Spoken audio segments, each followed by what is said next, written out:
Okay, so assuming that we've gone through the editing videos already, now we're going to go to assigning and grading. So we're going to take our Langston Hughes video and we're going to assign it to a class. You can assign it to any number of classes you want to, and so what we're going to do is we're going to go ahead and just assign it to test here, and you can assign it now or later. For later, it just gives you a date that it's going to start or finish, but we're going to do it over here. So let's go to start date. Let's make the start date today, which is fine. And then you can add a due date. Now you don't have to add a due date, it just has to be later. So let's just say Friday is our due date.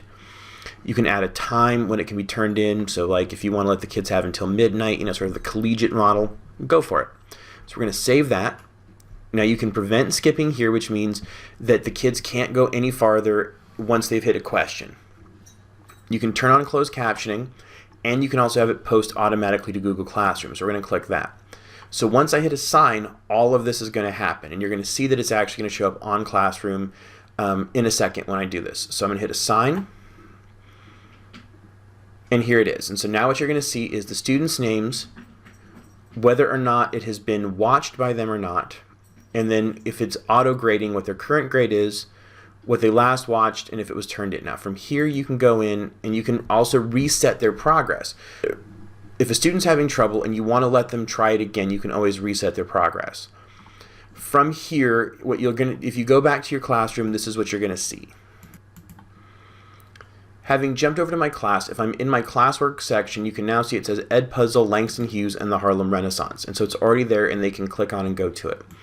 If we view the assignment, you can see here that it's out of 100 and it defaults to 100. You can adjust that as you want to after the fact. And the easiest way I always do it is just let it go to 100 and then I figure out what I want it to be, and that becomes a percentage. So if they get, say, 75 out of 100, if you make it 10, that's 7.5 or 8 if you round up.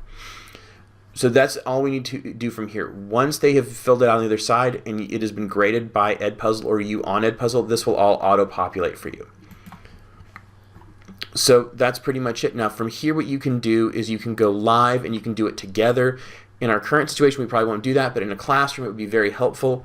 You can also export if you're using an alternate to Classroom to that learning management system, or you can download it as an Excel file.